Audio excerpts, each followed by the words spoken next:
Admiral Keth Voren of the Ethereal High Command pressed his forefingers against the holographic display, watching red warning indicators cascade across the tactical overview. Another system had fallen to the Void Swarm. Another billion lives extinguished in mechanical precision. The humans request combat deployment, his aide announced, mandibles clicking nervously. They claim their experimental vessel is ready for frontline engagement. Voren's luminescent eyes dimmed with what passed for amusement among his species. In 300 cycles of galactic warfare, he had seen every conceivable ship design. The massive Crothan battle fortresses with armor plating thick as city blocks. The sleek Zephyrian strike fleets that moved like silver lightning between stars. His own people's magnificent dreadnoughts, wreathed in energy shields that could deflect the fury of dying stars. But humans? Their largest vessel barely qualified as a heavy cruiser by galactic standards. "Show me their fleet composition," he commanded. The hologram shifted, displaying Earth's military contribution to the Alliance. Destroyers that looked like metal splinters. Cruisers the size of ethereal shuttlecraft. Battleships that could fit inside a Crothan cargo bay. "This is their Supercarrier." The aide highlighted an elongated vessel bristling with unusual structures. The UES Indomitable. Voren studied the strange configuration, where ethereal ships were smooth curves of living metal, where Crothan vessels were angular fortresses of brutal efficiency. This human creation looked chaotic. Jutting flight decks, exposed hangar bays, sensor arrays sprouting in seemingly random directions. "What does it carry?" he asked. "Small craft. Single-pilot vehicles they call fighters." The aide's confusion was evident. Each fighter is crewed by just one human. The absurdity struck Voren like a physical blow. One pilot. His smallest interceptor required a crew of 12 just to operate its targeting systems. The Crothans needed 30 warriors to man their lightest scout ship. Even the nimble Zephyrians used 5 crews for their fastest raiders. How many of these fighters does it carry? According to their specifications, approximately 400. Voren's bioluminescent patches flickered in what his species considered laughter. 400 tiny ships, each with a single occupant. It was like watching children play at war with toy vessels. Assign them to rear support, he decided. The humans can observe how real species conduct warfare.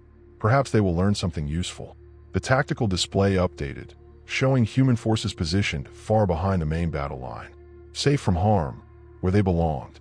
The real fighting would be handled by proper warships crewed by evolved species who understood the art of galactic combat. The Void Swarm approached the Kepler system like a metallic plague. Millions of drones in perfect geometric formation, their dark hulls absorbing starlight as they advanced with algorithmic precision. Each drone was identical to its neighbors, part of a collective consciousness that had consumed 17 star systems in the past galactic year. Voren positioned his forces according to doctrine refined over millennia. Ethereal dreadnoughts formed the front line, their energy shields creating an impenetrable barrier of light. Behind them, Crothan battle fortresses prepared their plasma cannons, each weapon capable of cracking a moon in half. On the flanks, Zephyrian strike fleets readied their quantum torpedoes, prepared to exploit any weakness in the enemy formation. The humans remained in the rear, presumably learning from their betters. "All ships report ready," came the communications from the various fleet commanders. 3 species, 3 approaches to warfare, all proven effective across centuries of conflict. "Engage the enemy," Voren commanded. The void erupted in violence as the greatest military minds in the galaxy implemented their time-tested strategies against the mechanical horror of the Void Swarm. Energy beams lanced through space, plasma charges detonated like newborn stars, and quantum torpedoes tore reality itself apart at the subatomic level. For the first few minutes, it seemed the Alliance would achieve another glorious victory. Then the swarm began to adapt. The ethereal shields flickered and died as the Void Swarm analyzed their frequency patterns in real time. Plasma charges from the Crothan fortresses struck drone hulls that had somehow restructured themselves to absorb the impact. Zephyrian quantum torpedoes detonated harmlessly against enemy formations that had predicted their exact trajectory and composition. "Impossible," Voren whispered, watching his tactical display turned from confident blue to alarming red. They are adapting faster than our weapons can cycle. The swarm drones moved with mechanical precision, each unit learning from the destruction of its neighbors. Shield frequencies cataloged and countered, armor compositions analyzed and penetrated, weapon signatures identified and neutralized. Captain Sarah Chun stood on the bridge of the UES Indomitable, watching the Alliance fleet take devastating losses. Her dark eyes tracked the patterns emerging from the chaos. Unlike the alien commanders who saw random destruction, she recognized the underlying algorithm. "They are fighting like it is a chess match," she murmured to her tactical officer. "But the enemy is playing a completely different game. Ma'am, should we retreat to minimum safe distance?" Commander Davis asked, his fingers hovering over the navigation controls. Chin shook her head, studying the swarm movements on her displays. Each drone attack followed predictable patterns based on observed Alliance behavior. The enemy artificial intelligence was powerful, but it relied on mathematical models and statistical analysis. They can only adapt to what they can predict, she realized, and they have never seen human warfare. Her hand moved to the fleet communications panel. "Launch all fighters. Full dispersal pattern." The bridge crew exchanged uncertain glances. Davis cleared his throat carefully. "Captain, we are not authorized for combat engagement. Admiral Vorin ordered us to observe only." Chin turned to face her crew, her expression hardening. "Sometimes you ask for forgiveness instead of permission. Launch all fighters immediately." The Indomitable shuddered as massive hangar bay doors cycled open along its hull. Unlike the elegant launch procedures of alien vessels, human fighters erupted from their carriers like angry hornets from a disturbed nest. Wave after wave of small craft streamed into space, their engines burning bright against the cosmic darkness. Admiral Vorin watched in confusion as hundreds of tiny ships poured from the human vessel. "What are those craft doing?" he demanded over the communications channel. "Unknown, sir," his aide replied. "The humans are not responding to our queries." The fighters spread across the battlefield in seemingly random patterns. F-78 Raptors with their twin pulse cannons. A-90 Thunderbolts carrying heavy missiles. B-52 Devastators loaded with experimental warheads. Each craft moved independently, following no discernible formation or tactical doctrine. The Void Swarm paused its assault on the Alliance capital ships, millions of sensors turning toward this new threat. Targeting algorithms engaged, attempting to predict flight paths and weapons deployment patterns, and failed. Human pilots flew like no other species in the galaxy, barrel rolls that served no tactical purpose except to confuse enemy tracking, random course changes that violated every principle of efficient space navigation, combat maneuvers that seemed designed by insane minds rather than military academies. The first successful strikes came from Lieutenant Commander Rodriguez and his modified Raptor. Instead of the predictable attack run the swarm expected, he approached from below at an impossible angle, fired a 3-second burst, then immediately spun away in a corkscrew pattern that defied physics. 2 Void drones exploded in brilliant flashes. "Did you see that?" came the amazed voice of Crothan gun captain over the communications net. "Those tiny ships actually damaged the enemy." More fighters engaged, each pilot using tactics that would have horrified alien military instructors. They flew too close to each other, changed directions without warning, and seemed to coordinate through some form of controlled insanity that the swarm artificial intelligence simply could not process.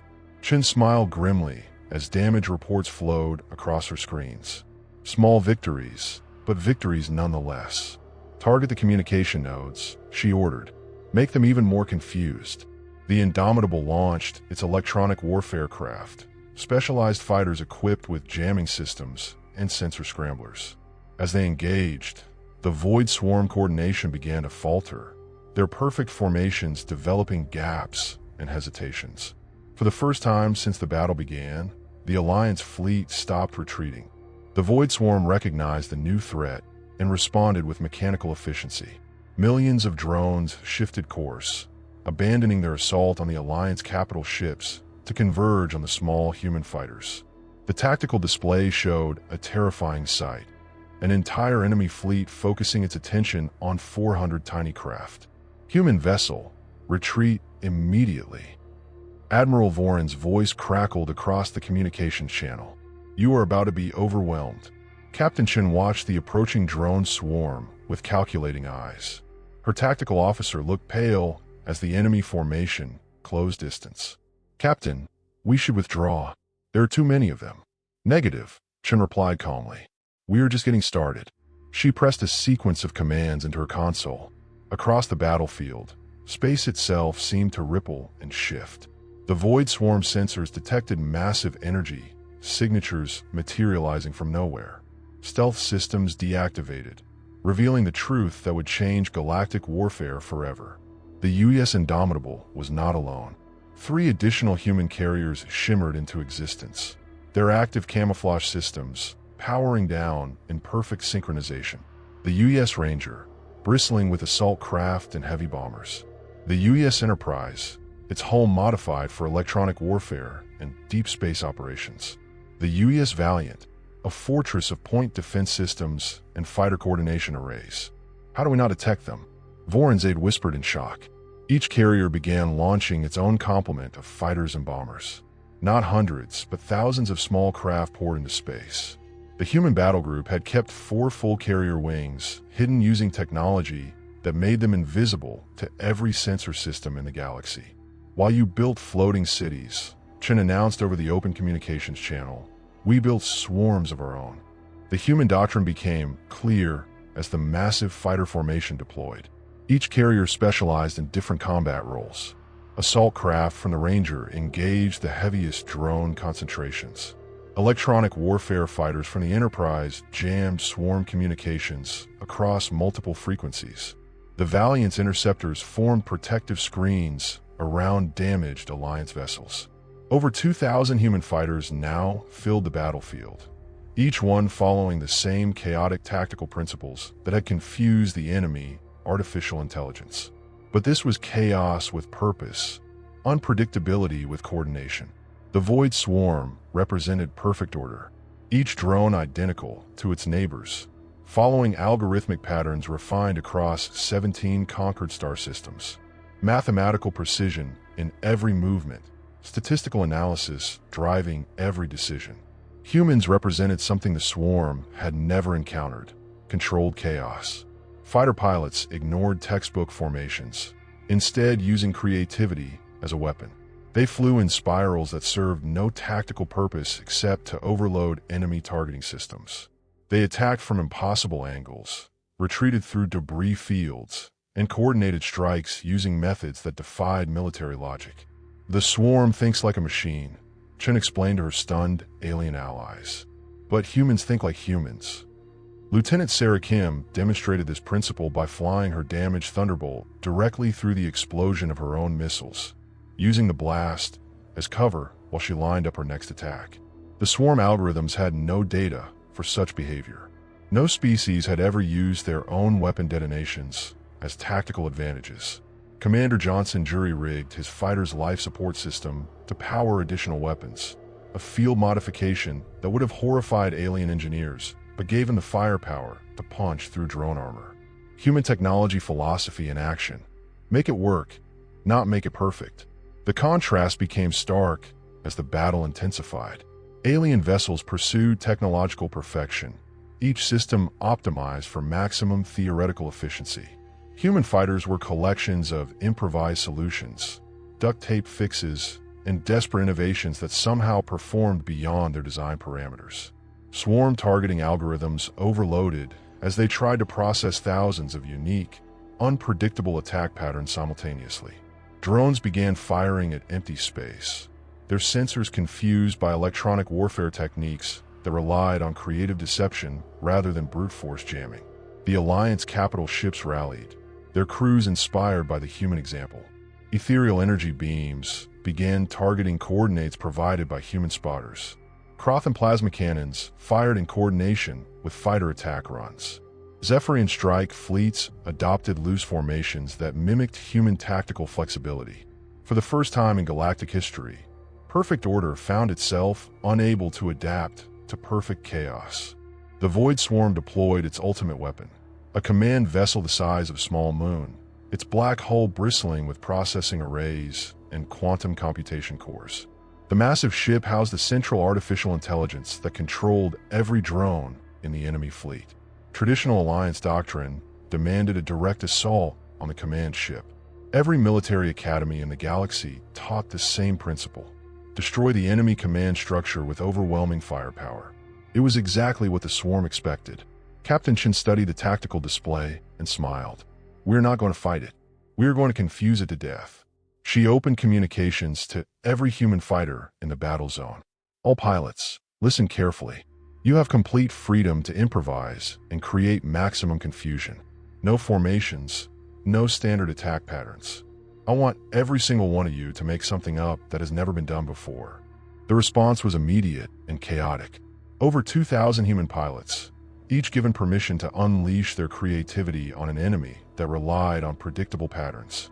Fighter squadrons broke apart into individual craft, each following attack plans that existed nowhere in any military manual. Commander Torres flew his bomber backward while firing missiles over his shoulder. Lieutenant Park used her fighter's gravity drive to create artificial asteroid fields that confused enemy sensors.